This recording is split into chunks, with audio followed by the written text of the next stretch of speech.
বিশেষ কাজে রংপুর আসছি। এখন রংপুর সিটিতে ফুটপাত দিয়ে হাঁটছি। তো রংপুরের রাস্তাঘাট মোটামুটি ভালোই। এখানে আমরা গরু দুধের চা খেলাম। তারপরে দেখুন শহরের ভিতরে রাস্তা।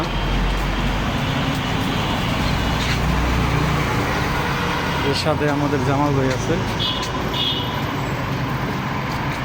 আমরা যে কাজে আসছি সেটা অফিস শুরু হবে সকাল 9টায়, এখন বাজছে সকাল 8টা। ইউটিউব চ্যানেল আছে? আমাদের কার্যক্রম আরও 1 ঘন্টা পরে শুরু হবে, তাই আমরা একটু রাস্তায় ঘোরাঘুরি করতেছি। রংপুর শহর খুবই সুন্দর, পরিচ্ছন্ন এবং পরিপাটি। দেখুন